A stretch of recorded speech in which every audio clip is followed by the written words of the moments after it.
السلام علیکم ورحمۃ اللہ وبرکاتہ۔ محترم عزیزوں اور دوستوں، ماہ رمضان المبارک چل رہا ہے۔ اللہ رب العزت سے دعا کیجئے کہ اللہ رب العزت ہم سب کو اس ماہ مبارک کی برکت نصیب فرمائے، اس مبارک مہینے کی قدر کرنے کی توفیق عطا فرمائے اور اپنے اوقات کو ضائع کرنے سے ہم سب کے اللہ رب العزت حفاظت فرمائے۔ ساتھ ہی ساتھ ہم اپنے فلسطینی اور غزہ کے بھائیوں کے لیے بھی دعائیں کریں کہ اللہ رب العزت ہمارے مظلوم بھائیوں اور بہنوں کی مدد فرمائے، نصرت فرمائے اور ظالموں کو ان کے ظلم کا بدلہ عطا فرمائے۔ میرے عزیزوں اور دوستوں، گزشتہ ویڈیو میں ہم نے وہ چیزیں آپ کو بتلائی تھی جن سے روزہ مکروہ ہوتا ہے۔ آج کے اس ویڈیو میں انشاءاللہ ہم ان چیزوں کو سمجھنے کی کوشش کریں گے جن سے روزہ نہ ٹوٹتا ہے نہ مکروہ ہوتا ہے۔ بہت سارے لوگوں کو معلوم نہیں ہوتا، لوگ یہ سمجھتے ہیں کہ فلاں چیز سے روزہ ٹوٹ جاتا ہے، حالانکہ اس سے روزہ نہیں ٹوٹتا۔ بہت ساری چیزیں ایسی ہوتے ہیں جن کے تعلق سے لوگ یہ سمجھتے ہیں کہ اس سے روزہ مکروہ ہو جاتا ہے، حالانکہ اس سے روزہ مکروہ نہیں ہوتا۔ تو وہ کون سی چیزیں ہیں جن سے نہ روزہ ٹوٹتا ہے نہ مکروہ ہوتا ہے، انشاءاللہ اسے ہم سمجھنے کی کوشش کریں گے۔ نمبر 1، مسواک کرنا۔ جی ہاں میرے عزیزوں اور دوستو، مسواک کرنا روزے کی حالت میں جائز ہے، بلکہ سنت ہے، مستحب ہے۔ اس سے کوئی حرج روزے کے اندر نہیں آئے گا، نہ ہی روزہ مکروہ ہوگا اور نہ ہی روزہ ٹوٹے گا۔ ہاں، روزے کی حالت میں ٹوتھ پیسٹ نہیں کرنا چاہیے، اسی طرح کسی منجن وغیرہ سے دانت نہیں گھسنا چاہیے، نہیں مانجنا چاہیے، جیسا کہ گزشتہ ویڈیو میں میں نے آپ کو بتلایا۔ لیکن مسواک کے ذریعے سے دانتوں کی صفائی، منہ کی صفائی کی جا سکتی ہے، اس میں کوئی حرج نہیں ہے۔ نمبر 2، سر یا مونچھوں میں تیل لگانا۔ بہت سارے لوگوں کو معلوم نہیں ہوتا، وہ یہ سمجھتے ہیں کہ روزے کی حالت میں سر میں تیل نہیں لگا سکتے، داڑھی یا مونچھوں میں تیل نہیں لگا سکتے، حالانکہ یہ صحیح نہیں ہے۔ روزے کی حالت میں سر میں تیل لگانے سے، داڑھی یا مونچھ میں تیل لگانے سے روزے پر کوئی اثر نہیں پڑتا، نہ ہی روزہ ٹوٹتا ہے اور نہ ہی روزہ مکروہ ہوتا ہے۔ نمبر 3، آنکھوں میں دوا یا سرما ڈالنا۔ آنکھوں میں دوا ڈالنے سے بھی روزہ نہیں ٹوٹتا اور نہیں مکروہ ہوتا ہے۔ اسی طرح سرما لگانا بھی جائز ہے روزے کی حالت میں، اس سے بھی روزے پر کوئی اثر نہیں پڑتا۔ دیکھیے، اس فرق کو ذہن میں رکھیے کہ آنکھ میں دوا ڈالنے سے نہ روزہ مکروہ ہوتا ہے نہ ٹوٹتا ہے، لیکن کان میں یا ناک میں دوا وغیرہ ڈالنے سے روزہ مکروہ نہیں بلکہ ٹوٹ جاتا ہے۔ جی ہاں، اگر جان بوجھ کر اگر آپ کان میں دوا ڈالیں گے یا ناک میں دوا ڈالیں گے تو اس سے روزہ ٹوٹ جائے گا۔ آنکھ میں دوا ڈالنے سے روزہ نہیں ٹوٹے گا۔ اس کی جو وجہ ہے میں نے آپ کو گزشتہ ویڈیو میں بتایا تھا کہ ناک اور کان میں سے منفذ موجود ہیں سر یا پیٹ میں، لیکن آنکھ میں سے کوئی منفذ موجود نہیں ہے، کوئی راستہ موجود نہیں ہے۔ نمبر 5، گرمی یا پیاس کی شدت کی وجہ سے غسل کرنا جائز ہے۔ اگر جس طرح اس سال بھی گرمی کے دنوں میں روزے ہیں تو بہت سی مرتبہ دوپہر کے وقت آدمی بے چین ہو جاتا ہے، تو گرمی کی وجہ سے، پیاس کی شدت کی وجہ سے کوئی ٹھنڈک کے لیے اگر غسل کرتا ہے تو جائز ہے، اس میں کوئی حرج نہیں ہے، اس سے روزہ مکروہ بھی نہیں ہوگا اور نہ ہی ٹوٹے گا۔ تو گرمی کی وجہ سے اگر کوئی ٹھنڈک کے لیے غسل کرنا چاہے کر سکتا ہے، اس میں کوئی حرج نہیں ہے۔ نمبر 6، کسی قسم کا انجیکشن لگوانا۔ انجیکشن لگوانے سے بھی روزہ نہیں ٹوٹتا، اس کو بھی آپ ذہن میں رکھیے کہ انجیکشن لگانے سے روزہ نہیں ٹوٹتا۔ بہت سی مرتبہ آدمی ماہ رمضان میں بیمار پڑ جاتا ہے، اسے انجیکشن لگوانے کی ضرورت پیش آتی ہے، تو وہ اس مسئلہ ذہن میں رکھیے کہ انجیکشن لگوانا جائز ہے، اس سے روزے پر کوئی بھی اثر نہیں پڑتا۔ اسی طرح اگر کوئی روزے کی حالت میں سلائن لگواتا ہے تو یہ بھی جائز ہے، اس میں بھی کوئی حرج نہیں ہے، اس سے بھی روزہ نہیں ٹوٹتا۔ لیکن یاد رکھیے کہ سلائن اور گلوکوز کے تعلق سے ایک بات ذہن میں رکھیے کہ اگر کوئی آدمی کمزوری کو دور کرنے کے لیے اور روزہ محسوس نہ ہو اس لیے اگر سلائن چڑھاتا ہے، گلوکوز لگاتا ہے تو پھر یہ مکروہ ہے، پھر بھی لیکن اس صورت میں بھی روزہ نہیں ٹوٹے گا لیکن مکروہ ہے۔ اگر کوئی بیمار ہے، بیماری کی وجہ سے اگر سلائن لگاتا ہے، گلوکوز چڑھاتا ہے تو پھر یہ جائز ہے، اس سے روزے پر کوئی اثر نہیں پڑتا۔ نمبر 7، حلق میں بلا اختیار دھواں چلے جانا۔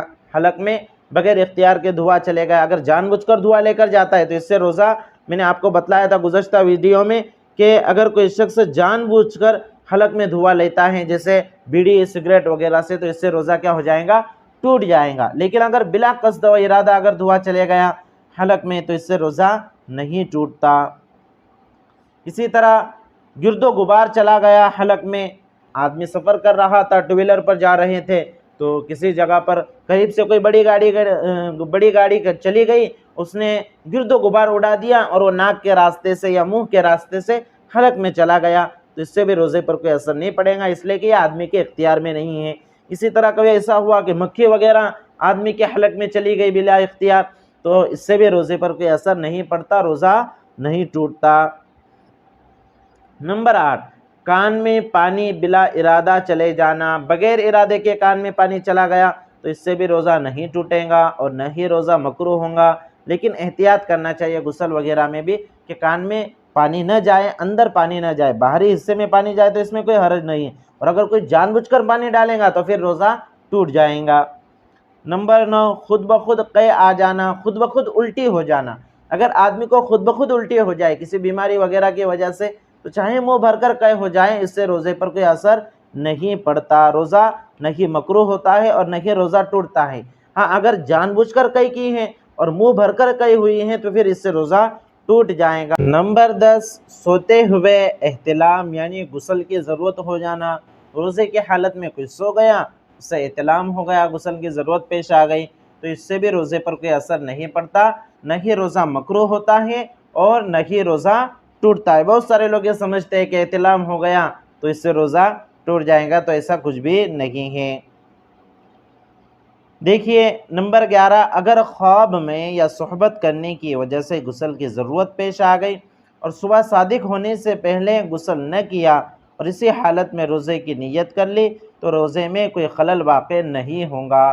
بعض مرتبہ ایسا ہوتا ہے رات میں کسی نے اپنی بیوی کے ساتھ صحبت کر لی اور صبح جب اس کی آنکھ کھلی تو اتنا وقت نہیں تھا کہ غسل کر کے پھر سحری کرتا، تو ایسی صورت میں اس نے اسی ناپاکی کی حالت میں سحری کھا لی، اور ناپاکی کی حالت میں سحری کھانا جائز ہے، اس میں کوئی حرج نہیں ہے، یعنی ناپاکی کی حالت میں روزہ شروع ہو سکتا ہے۔